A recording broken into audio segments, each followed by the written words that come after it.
Este trabajo de investigación lo hemos realizado con Javier Escobar de Grade, es un esfuerzo interdisciplinario en el que también ha participado Carlos Alberto Arnillas, que es biólogo de la Universidad Agraria y actualmente está haciendo su doctorado en Ciencias Físicas y Ambientales en la Universidad de Toronto. Y la idea es vincular cambio climático con uso de riego y diversificación de cultivos en la sierra peruana. Es un estudio que complementa otros esfuerzos que han analizado el tema de cambio climático en el Perú.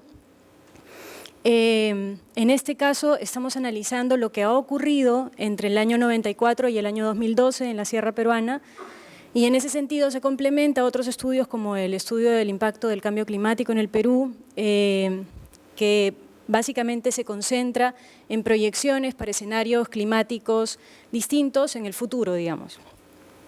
Y también complementa, por otro lado, estudios sobre estrategias de adaptación al cambio climático, que suelen ser estudios de caso más puntuales, también con información mucho más rica que la que se obtiene en el censo, pero sin representatividad a escala de la sierra. Entonces, en ese sentido, este estudio complementa a los que han venido haciéndose hasta ahora, pero aporta algunas novedades, digamos.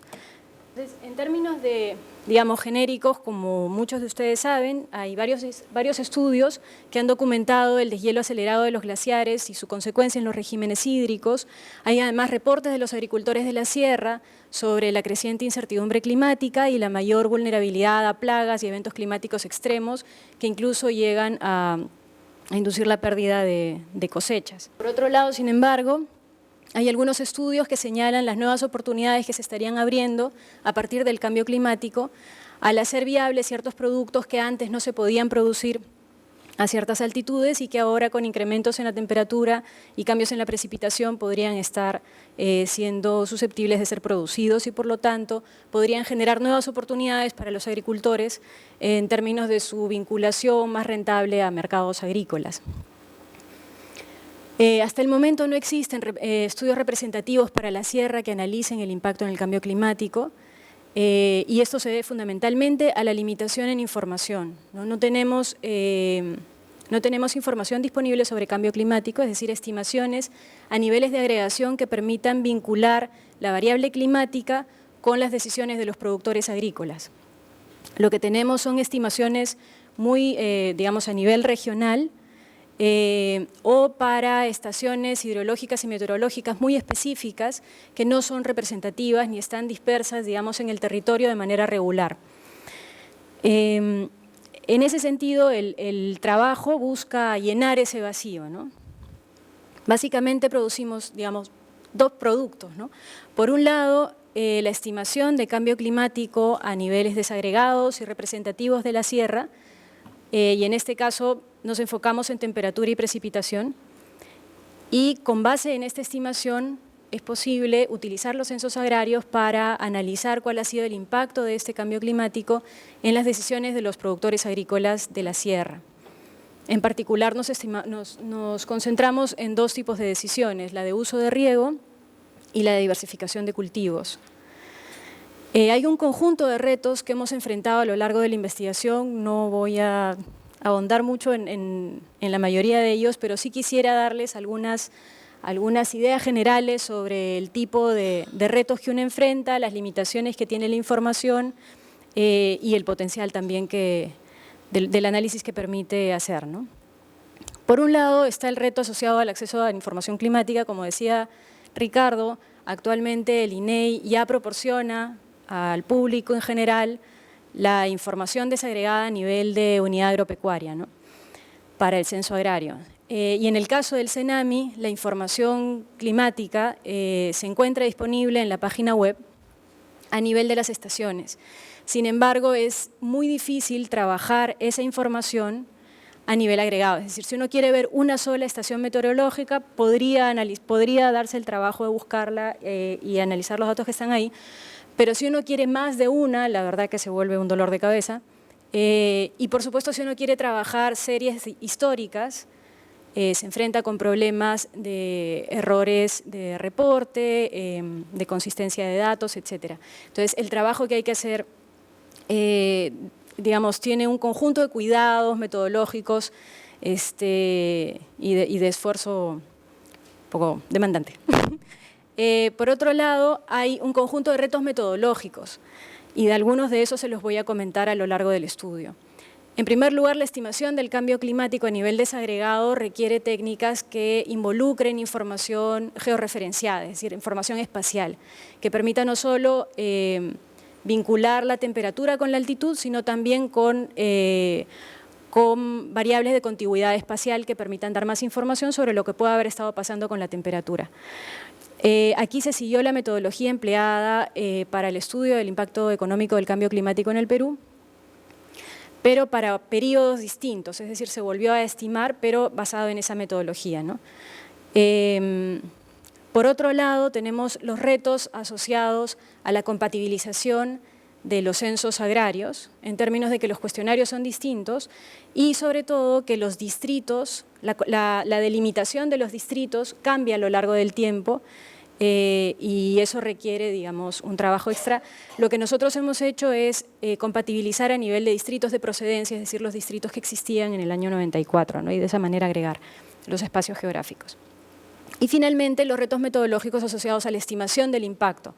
Cómo diferenciar el impacto de diferentes variables del impacto que ha tenido el cambio climático. Y en particular, como todos sabemos, la temperatura y la precipitación son variables fundamentales para la producción agrícola y para las decisiones de los agricultores. Pero lo que queremos analizar aquí es si es que el cambio climático ha tenido un impacto adicional o no. Algunas cuestiones generales sobre la estimación de cambios en condiciones climáticas.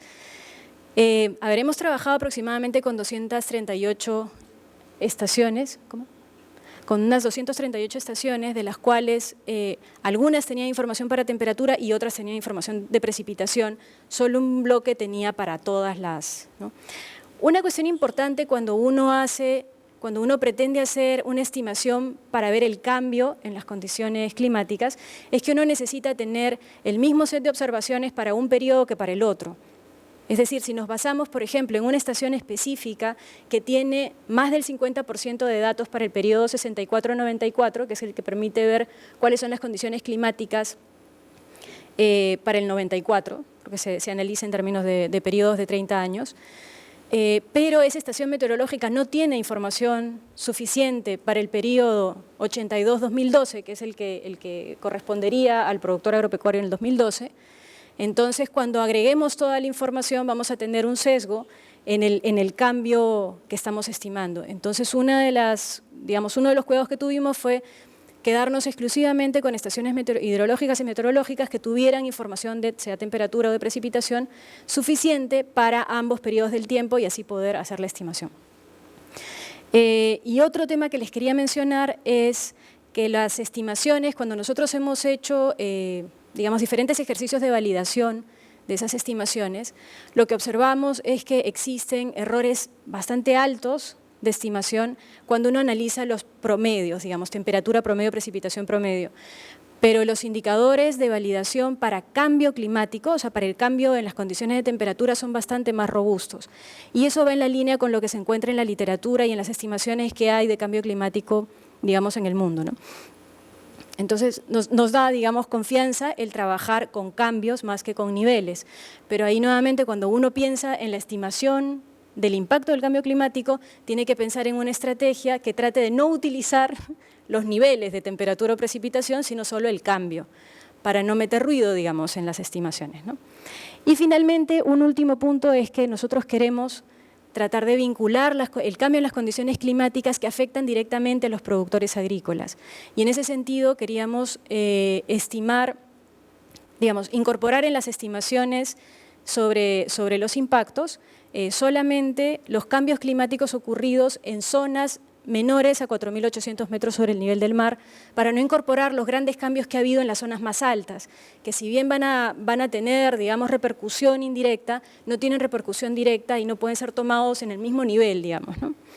En términos de cómo trabajamos la información, nosotros trabajamos la información a nivel de trimestres, que es típicamente lo que se hace en los estudios climatológicos, y para determinar qué trimestres son los relevantes para el análisis, nos situamos en el solsticio de invierno, para especificar el mes anterior y el mes posterior, y así para las 4 estaciones. Por supuesto, esto está totalmente correlacionado con el calendario agrícola, así es que tiene sentido conceptual el dividirlo de esta manera, digamos. Y finalmente, un último detalle en el tema de clima, es que el concepto que utilizamos para el análisis es el concepto de anomalías, es decir, las desviaciones en la temperatura que se observa respecto a lo que se espera, respecto a lo que los agricultores esperarían dada su experiencia en los últimos 30 años, digamos. Entonces, ese es normalmente el concepto que se utiliza para hacer monitoreo de cambio climático y tiene además la ventaja de que es muy robusto para cuando uno analiza monitorea cambio climático para zonas que tienen estaciones meteorológicas irregularmente dispersas, digamos, ¿no? Y que son muy heterogéneas en temperatura, en precipitación, entonces lo que uno ve son solo las desviaciones y eso está limpio, digamos, de la media, ¿no? De diferencias en la media. Lo que se observa básicamente son los patrones que ya sabemos por CENAMI que están existiendo, que es que hay tendencias a incrementos de la temperatura promedio, incrementos en la precipitación mensual en trimestres lluviosos y reducción de la precipitación mensual en trimestres secos. Eso es datos de anomalías en las estaciones hidrológicas y meteorológicas de CENAMI. Estos son gráficos que muestran tendencias, ¿no? No voy a entrar mucho al detalle, pero es básicamente para que observen la tendencia, tomando como base un periodo específico, en este caso utilizamos el primer periodo que es el de 64 a 94. Ahora, ¿qué pasa con estos datos? Que estos datos son para las estaciones hidrometeorológicas de la sierra, que están en la sierra, pero que no representan a toda la sierra, porque hay zonas que están sobre representadas en términos de estaciones, ¿no? Estas son las estimaciones a nivel de provincias de la sierra. Como van a ver, hay provincias que tienen, como ustedes saben, los distritos en realidad tienen zonas de sierra, zonas de selva, ¿no? Las provincias también. Aquí lo que está coloreada son las provincias, pero solamente se incorpora información sobre sus distritos de sierra, definidos como más del 50% de las unidades agropecuarias están en sierra. Entonces, como ven, los patrones son bastante variopintos y se observan en general incrementos en la temperatura. No sé si se llega a ver hasta atrás, pero aquí está el cero, ¿no? Es decir, el no cambio es más o menos azul y cuanto más amarillo nos vayamos, se incrementa más la temperatura promedio. Y en la costa norte, en la Sierra Norte, se observa una tendencia mayor al incremento en temperaturas, ¿no? También hay, dependiendo del trimestre, el que está aquí es el de noviembre, diciembre, enero, por ejemplo, se observan aquí también cambios hacia el alza, ¿no? En términos de rango de temperatura, que es otro indicador, digamos, interesante, nosotros no hemos podido hacer estimaciones de variabilidad climática porque metodológicamente no da resultados muy razonables. Pero lo que hemos hecho es hacer una estimación de temperaturas mínimas y temperaturas máximas, y una vez que mira uno los promedios de temperaturas mínimas y máximas y los compara, puede evaluar el rango de temperatura entre la máxima y la mínima promedio para los dos periodos, ¿no? Y también se observan, digamos, diferentes tendencias dependiendo de dónde esté uno y dependiendo de qué trimestre a qué trimestre se refiera, ¿no? En términos de promedio, se observa que en la temporada seca, esto es según la información de las estaciones, en la temporada seca, en el trimestre agosto, septiembre, octubre, que es alrededor, digamos, del inicio de la siembra, hay una tendencia hacia la reducción. Cuando uno observa la precipitación en temporada lluviosa, hay cierta tendencia hacia el incremento de precipitación. Esto es con los datos de CENAMI nuevamente, ¿no? Ahora, ¿qué pasa cuando uno tiene información que tiene mayor grado de representatividad a nivel de sierra? Y uno observa que en los trimestres secos, que son, digamos, de mayo, octubre, bueno, a septiembre, se observa que no hay mayores cambios y que en febrero, digamos, en los meses lluviosos, se observan mayores cambios, sobre todo en la Sierra Norte, ¿no? Ahora, en términos de las variables climáticas que nosotros queremos modelar, por un lado, y estos son datos, digamos, de los que nosotros estamos usando para los niveles de agregación que usamos y para la definición de sierra que usamos, ¿no?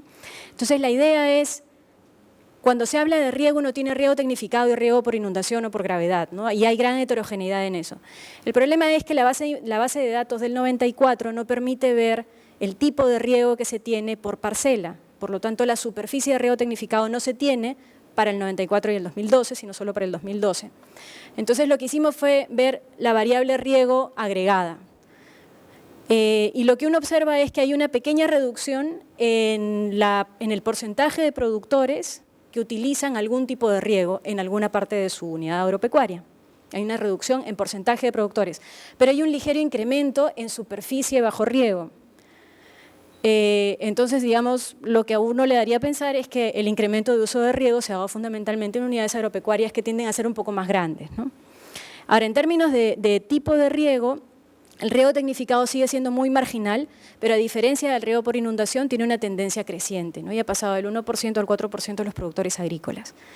Nosotros en este estudio estamos haciendo el análisis del porcentaje de productores que accede a algo de riego, más que el tema de superficie, para tratar de pensar un poco en las decisiones de producción de los agricultores, más que en extensiones que están que son más susceptibles a gran propiedad o a mediana propiedad, digamos, y que nos interesan un poco menos. En términos del grado de concentración de cultivos, hay una tendencia hacia la mayor concentración de cultivos, en especial en el norte, y en la Sierra Central no hay mayores cambios. Esto es concentración de cultivos, tomando en cuenta cultivos individuales, no agrupando por canastas de cultivos, digamos, sino por cultivos individuales, ¿no? Entonces, en términos de la estrategia de estimación del impacto del cambio climático, la pregunta es cómo diferenciar los diferentes factores que influyen. Entonces, hay un sinfín de características de los agricultores y de sus condiciones de entorno que influyen en las decisiones que se tomen, ¿no? Por ejemplo, están las condiciones biofísicas de temperatura, precipitación, humedad, viento, radiación solar, cercanía de fuentes de agua, caudal, etcétera, todas en condiciones promedio y en cambios, ¿no? Hay también un tema de dotación de activos y servicios públicos, hay un tema de precios relativos entre diferentes productos agrícolas, entre agricultura y ganadería, etcétera. Aparte hay activos de los productores que también tienen un rol importante, activos físicos, pero también activos en términos de educación, en términos de experiencia, empresarialidad, que es este concepto de propensión a innovar, a hacer buenos negocios, el capital social del hogar y de la zona, ¿no? Cómo funciona el tejido social en esa zona en términos de organización productiva, organización social. Y finalmente, un tema que es fundamental cuando uno analiza uso de riego y concentración de cultivos es la presencia de actores externos, sobre todo en la sierra, donde ha habido muchos proyectos, no solo desde el sector público, sino también desde el sector privado, induciendo a ciertas carteras de cultivos y al uso de ciertas técnicas de riego, ¿no? Entonces, la estimación es a escala distrital. Nosotros pensamos el modelo a nivel individual, pero luego lo agregamos, digamos, a escala distrital. En ese sentido, utilizamos un modelo más lineal que permita hacer esa agregación de manera más sencilla. La escala distrital es el mínimo nivel de agregación que uno puede utilizar para hacer la comparación entre 94 y 2012. En estos agregados provinciales, en estos agregados distritales de distritos de procedencia, antes de que se partieran, etcétera, ¿no? Entonces hay un conjunto de variables que uno puede modelar, y hay un conjunto, es decir, hay un conjunto de variables que uno observa en el censo o en fuentes de información adicionales que también hemos usado, y hay otra información que no tenemos, que son los famosos no observables, y que influyen negativamente en la precisión de nuestros estimadores. Entonces, lo que tenemos acá es, para ponerles el panorama más claro, es YIT viene a ser, por ejemplo, el porcentaje de productores agropecuarios que usan algo de riego en su parcela. Ellos son los productores I, y T es el periodo 94 o 2012. XI barra, bueno, alfa es una constante, XI barra viene a ser el vector de condiciones climáticas promedio que afecta al productor I. Como es promedio para todo el periodo, ¿no es cierto? No varía en el tiempo. XIT menos XI barra es un concepto muy cercano a anomalía, en el sentido que es la desviación en las condiciones climáticas del periodo T con respecto al promedio. Entonces, ese es el parámetro de interés, beta 12, porque es el que está resumiendo el efecto de las distorsiones en el clima en un periodo dado, ¿no? Z y T son todas las demás variables que uno puede pensar que se observan y que son características que cambian a lo largo del tiempo y que cambian entre distritos o entre productores agropecuarios de diferentes distritos. Z y I son variables que no cambian en el tiempo, que son fijas, pero que son comunes, perdón, que no varían en el tiempo y que son distintas entre distritos. Gamma T es una variable que captura cambios que han ocurrido en el tiempo, pero que han afectado a toda la sierra. Entonces uno puede pensar, por ejemplo, uno de los factores más importantes en decisiones de concentración de cultivos es el cambio en precios relativos, por ejemplo. Entonces uno puede ver el cambio en precios relativos de papa a leche y eso ha afectado a toda la sierra, ¿no es cierto? Y estaría siendo capturado por ese gamma T. Muy T viene a ser el error, las cosas que no observamos y que no podemos introducir en el modelo. Entonces aquí lo que hacemos es que como tenemos un panel de hogares, podemos diferenciar eso entre dos no observables, los que varían en el tiempo y los que no varían en el tiempo. Entonces todo este tema de empresarialidad, zonas que son mucho más vinculadas al mercado, que tienen organización social mucho más rica, digamos, en términos de sus vinculaciones económicas, tipo de suelo específico a un distrito que es distinto de los otros, pero que no podemos controlar, etcétera. Esos van a ser factores por los que podemos controlar por la estrategia de estimación de efectos fijos y que no van a afectar la consistencia del estimador beta 12, que es el que nosotros queremos estimar. Digamos, en el interín, mientras nosotros estimamos, en el proceso de estimación tenemos unos ejercicios que muestran que la varianza de este componente no observado, que es diferente entre distritos, pero que no varía en el tiempo, es muy importante para la estimación de este modelo. Por lo tanto, si uno no tiene un panel, difícilmente puede estimar de manera consistente, precisa, insesgada, digamos, el beta 1,2, que es el efecto de la anomalía climática. Entonces, los resultados, aquí no están todos los resultados de la regresión, obviamente hay un conjunto de controles que no aparecen acá, pero quería mostrarles los efectos de las variables climáticas que nosotros incorporamos. De los trimestres que tenemos y de precipitación y temperatura, seleccionamos estos tres, la precipitación mensual en noviembre, diciembre, enero, y estos son anomalías, ¿no? La precipitación mensual en mayo, junio, julio, que son meses secos previos a la siembra, y la anomalía en temperatura promedio del trimestre. Aquí entraron consideraciones de cercanía al periodo de siembra, pero también temas empíricos de colinealidad digamos, de correlación entre las diferentes medidas de temperatura entre los trimestres, ¿no? Y lo que encontramos es que hay un efecto negativo significativo sobre el porcentaje de unidades agrícolas con riego. Es decir, lo que uno esperaría que es que zonas que han enfrentado mayores anomalías hacia positivo, ¿no?, de la precipitación, es decir, están enfrentando más precipitación de lo que ellos esperarían, lo que tienen es más oferta de agua que cae del cielo y por lo tanto el efecto en uso de riego es negativo. La gente tiende a usar menos riego porque ya no le hace tanta falta. Pero por otro lado, la anomalía en temperatura, si uno está experimentando mayor temperatura que la que esperaba, lo que tiene es un incremento en la demanda de agua. La demanda fundamentalmente de la planta. Evapotranspiración, por ejemplo, se incrementa y por lo tanto la demanda del agua respecto al periodo, digamos, a la situación esperada de temperatura se incrementa y por lo tanto la demanda por uso de riego se incrementa también. En términos del Herfindahl, que es este indicador de concentración de cultivos, lo que tenemos son dos canales que compiten entre sí en términos conceptuales, ¿no? Uno puede pensar en que controlando por temperatura, ¿no?, para zonas con la misma temperatura, aquellas zonas que han visto incrementarse más la precipitación de lo que pensaban, hay un efecto hacia la menor concentración de cultivos o la mayor diversificación. Es una especie de, si quieren, canal biológico o de viabilidad de nuevos cultivos y uno puede estar tentado a diversificar un poco más que lo que antes diversificaba. Si uno piensa en una zona muy alta, es más fácil ¿no? Uno piensa en una zona muy alta que de pronto incrementa su temperatura y entonces ya puede producir maíz. Hay cosas que van subiendo, ¿no es cierto?, en el piso altitudinal, digamos, viable para el cultivo.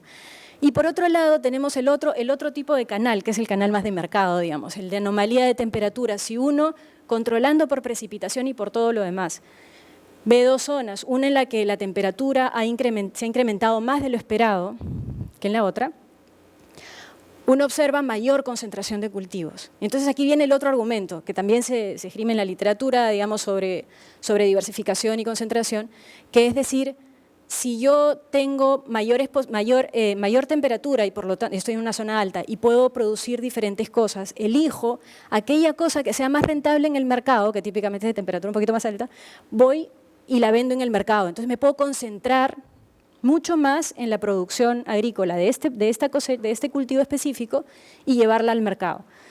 Son, digamos, el tipo de argumentos que en la literatura sobre concentración y diversificación de cultivos se esgrimen y que uno puede tratar de argumentar en el marco de este estudio, ¿no? Entonces, en términos de reflexiones finales, este estudio es un primer paso en una agenda de investigación mayor que permita rastrear con claridad los canales causales que están detrás de los impactos del cambio climático. Como me imagino que todos tienen en mente, uno se hace miles de preguntas de por qué es que salió positivo o negativo aquí y allá y qué es lo que manda al final. Para analizar de esa manera uno necesita poder rastrear canales causales y para eso es necesario tener la información de manera un poco más, digamos, más clara, ¿no? Más fina. Entonces, una de las cosas, por ejemplo, es que sería útil tener la información a escala de territorios y no a escala de distritos, y sería útil tener un indicador de concentración de cultivos que no tome en cuenta los cultivos individualmente, sino que los agrupe por cultivos más resistentes al cambio climático y cultivos menos resistentes, porque entonces uno puede leer los resultados a la luz de estrategias de adaptación por resistencia al cambio climático, de la planta, digamos, ¿no? También se podría analizar temas de heterogeneidad de los impactos. Nosotros hemos incorporado solo una interacción con Sierra Sur para el caso de concentración de cultivos, pero es algo que requiere mucho más, digamos, más análisis, ¿no? para poder entrar en detalle. Quisiera agradecer la oportunidad de estar aquí y de poder compartir con ustedes este tipo de tema que es un tema bien complicado, ¿no? O sea, los economistas hemos entrado al cambio climático y la verdad es que estamos medio confundidos con qué cosa es lo que hay que hacer y cómo hay que hacer las cosas, ¿no? O sea, se mencionaba que uno de los estudios base que se utilizaron en este caso es el estudio de impactos económicos del cambio climático, ¿no? Entonces, en esa época yo todavía estaba trabajando en la Universidad Agraria y era el responsable por la parte económica, ¿no? Y especialmente con Carlos Arnillas, ¿no? Habían unas discusiones bien interesantes, ¿no? De cómo juntar esta información del clima y de los recursos naturales con información económica, ¿no? Y la verdad es que era una pelea, ¿no? Porque la forma que se tiene de temperatura y precipitación y los espacios que se utilizan para análisis no son los mismos pues, que tenemos en la economía, ¿no? O sea, son cosas diferentes, ¿no? O sea, y ese grado de competición, claro, ¿no? O sea, nos hizo un poco más cercanos, pero nos hizo conocer también que habían diferencias y que esas diferencias se muestran después cuando uno hace algún tipo de investigación y son las diferencias que al final van a marcar qué tan robustos son tus resultados o no. Algunas reflexiones en este sentido, ¿no? O sea, una de las cosas que me deja bien preocupado con este tipo de análisis es finalmente qué cosa es lo más importante para el agricultor, ¿no? Si la temperatura o la precipitación, ¿no? Y uno se pone a pensar, bueno, en este periodo de tiempo, ¿en cuánto cambió la temperatura, ¿no? Y la verdad es que no ha cambiado mucho, o sea, ¿no? Entre el 94 y el 2000 se habrá cambiado 1 grado, o sea, es más o menos una estimación, y 1 grado de diferencia de temperatura en realidad es difícilmente percibible por alguien, ¿no? Aun cuando sea un agricultor, ¿no? Lo que sí se percibe con mejor claridad es la precipitación, ¿no? O sea, porque eso sí tiene que ver más con el cultivo, y es más fácil para el agricultor hacer ese tipo de información para una decisión de producción. Ahora, eso por un lado, pero por otro lado, si uno se pone a ver cuáles son las mejores estimaciones que los modelos climáticos dan sobre temperatura y precipitación, las mejores estimaciones son de temperatura y no de precipitación, ¿no? O sea, las diferencias que uno encuentra en un modelo, en la temperatura, esas diferencias son relativamente pequeñas si los compara con precipitación. Entonces ahí ya tenemos un problema, ¿no? O sea, porque la variable más robusta en realidad no es la que explica mejor, ¿no? O sea, Pero bueno, eso es parte de los cuidados que uno tiene que tener, ¿no? Otra consideración que también creo que es importante y era parte de estas discusiones que nosotros teníamos, era el grado de aproximación que uno hace de la información climática con relación a los espacios, ¿no? Porque como bien han mencionado, finalmente la unidad administrativa que nosotros utilizamos para hacer el análisis es el distrito, ¿no? Pero la información climática no viene en distritos, ¿no? Viene en estas, no sé cómo le llaman, a las cuadrículas, ¿no? Y las cuadrículas pues no coinciden con los distritos, entonces uno va haciendo aproximaciones de cuánto eso eventualmente va a poder ser. Entonces ahí también hay otro tipo de consideración que es sumamente complicado, ¿no? Pero es parte de la lógica con la cual hay que hacer este tipo de análisis, ¿no? O sea, finalmente no hay una forma de encajar, ¿no? O sea, ¿no? Y hay que hacer a veces algún tipo de supuesto muy fuerte, ¿no? Para poder llevar a cabo este tipo de estimaciones, ¿no? Y la verdad es que al final lo que no me estaba quedando claro a mí era finalmente, dada ese tipo de consideraciones, cuán robustos y cuánta afirmación nosotros podemos hacer con relación al grado de concentración y de densificación productiva que se puede dar en el caso de la sierra, ¿no? O sea, y mi preocupación iba más porque tal vez ese análisis pudiera ser mucho más evidente en el caso de la costa, ¿no? O sea, donde la dependencia con relación al riego es mucho más alta que en el caso de la sierra, ¿no? Y como bien también se ha explicado, digamos, la tecnificación, ¿no? Y el grado de uso son bien diferentes, y el hecho de que ahora se utilice algún tipo de riego en realidad no se puede saber porque no había esa información en el censo del 94. Sumamente interesante que ya vamos avanzando en otro camino, o sea, ¿no? Porque, y ahí volviendo haciendo referencia al estudio que se hizo antes, el estudio que se hacía antes era un estudio que relacionaba una función de producción de un cultivo, ¿no? O sea, que también era un tremendo problema porque la verdad es que teníamos que tener información de todos los años para un cultivo para poder hacer una función de producción que sea razonable, ¿no? Y la verdad es que las estimaciones que están en el estudio de impactos del cambio climático tienen algunos problemas en algunos casos específicos, ¿no? Acá se ha hecho una cosa más puntual y sobre todo se ha hecho algo que aun cuando se ha mencionado que hay alguna literatura con relación a eso, yo la verdad es que he visto poco, ¿no? O sea, y ahí es una cosa interesante porque creo que no hemos pensado esa parte, o sea, hay digamos, dos tipos de análisis mucho más frecuentes en la agricultura, ¿no?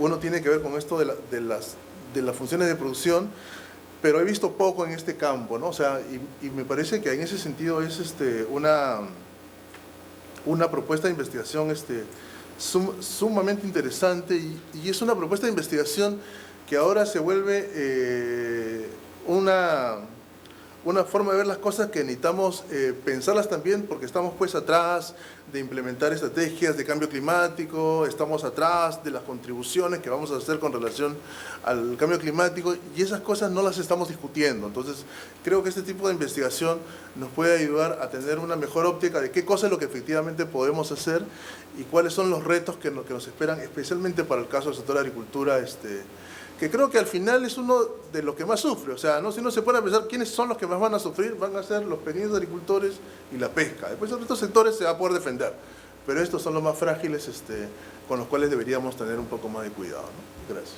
Gracias, Roger, por tus comentarios. A ver, varias cositas. En primer lugar, el tema de robustez de las estimaciones climáticas efectivamente ha sido una de las preocupaciones mayores para nosotros. Y le hemos dado bastantes vueltas, incluida la reestimación del modelo del impacto de cambio climático y hemos validado, digamos, nuestra información con las estimaciones que se hicieron para ese momento en términos de problemas de robustez de esas estimaciones, ¿no? Qué tanto los residuos de la estimación, es decir, lo observado versus lo estimado para el caso de estimaciones concretas, difieren o no. y lo que uno observa es que efectivamente la discrepancia es grande, que era lo que les comentaba hace un rato. Para cuando uno observa variables en nivel, la discrepancia es bastante grande. Ahora, cuando uno observa, y por eso mostrar básicamente cambios y modelar anomalías y cambios y no trabajar con promedios. Y de hecho en la literatura y la gente de la NOAA y en general la gente que está metida, digamos, en monitoreo de cambio climático a nivel mundial, hay una discusión sobre qué tipo de variable monitorear, porque existen estos modelos que hacen estimaciones a niveles muy gruesos con información mucho peor que la que tenemos nosotros acá para algunos países, ¿no? Y lo que plantean es que efectivamente es más preciso el dato de anomalías para hablar de zonas que están alrededor de una estación meteorológica, por ejemplo. Monitorear las anomalías para esa zona y para las zonas que están alrededor, porque si bien, por ejemplo, la temperatura aquí puede ser 15 grados y más abajo puede ser 17, los cambios que se han producido en una zona más o menos cercana a la otra son básicamente similares. Entonces, es bastante más robusto. Por eso la idea del concepto de anomalía y de usar el concepto de anomalía para monitoreo de cambios. Efectivamente, la precipitación tiene un modelo detrás que es menos conocido que el de la temperatura. Entonces, la modelación tiene también problemas mayores. Y una de las razones es porque la precipitación se mueve mucho más que la temperatura. La temperatura es bastante más constante en un lugar específico que la precipitación, que puede variar, digamos, uno puede pasar hoy día de tener tremendo chubasco a mañana ya no tener nada. La temperatura suele ser más estable en los días alrededor de un punto determinado. Pero nuevamente es cierto, y concuerdo con Roger, en que la precipitación es súper importante para las decisiones del agricultor. Sin embargo, las variables que estamos usando tratan de trabajar con la mayor cautela posible utilizando anomalías y utilizando cambios más que variables en niveles.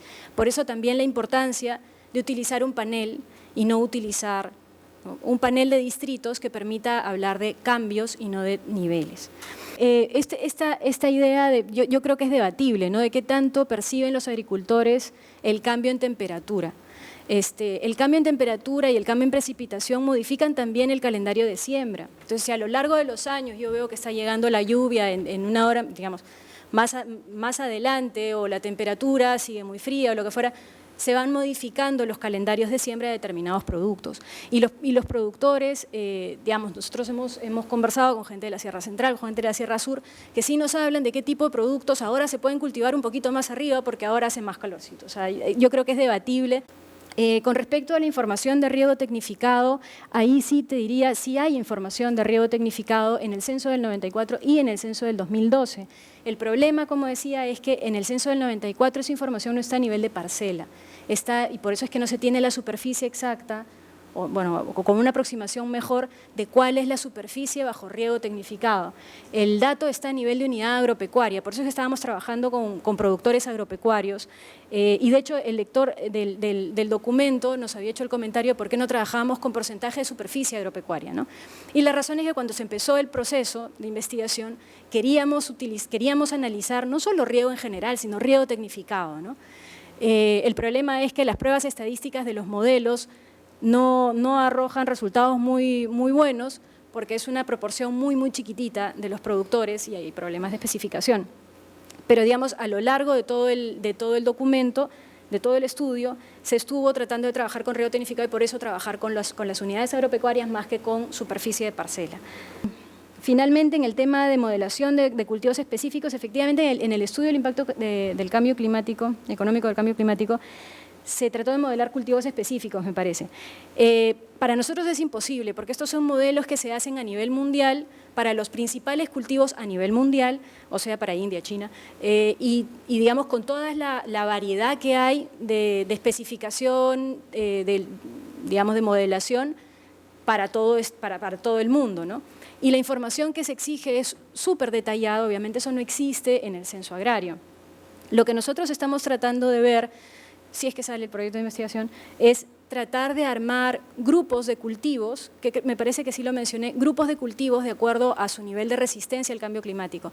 Y la manera de identificar eso no es vía los modelos estos modelos de cultivos específicos que requieren mucha información, sino algo que permita trabajar con información tan agregada como esta, que podría venir por el lado de nichos ecológicos y cómo algunas especies uno las encuentra en todo el gradiente de altitud y a otras especies solo se les encuentra en algunas, ¿no? Con respecto a la pregunta sobre cuál es el factor, cuál es el factor de incremento, cuál es el factor que predomina, si el de mayor precipitación o el de temperatura en el resultado sobre concentración de cultivos. Eso es todo un análisis, digamos, la regresión es una regresión paramétrica normal, lineal, que no está viendo el efecto agregado, digamos, ¿no? Porque uno de los problemas que tienen los efectos fijos es que uno no puede predecir, porque no tiene las variables intermedias, ¿no es cierto? Sería una cuestión de tratar de hacer un análisis posterior, ahorita no tengo en mente cómo, pero para ver cuál es el que gana, digamos, ¿no? Cuál es el efecto agregado que finalmente gana. Y creo que para eso la modelación, este tipo de agenda de investigación que permita rastrear canales causales tal vez permita abrir un poco las variables para… Gracias, Carmen. Hay una vía metodológica sobre matrices de varianzas y covarianzas, de repente para el café, no sé quién, ¿no? Pero gracias a Listo. todos. Muchísimas gracias, Roya. Muchas gracias.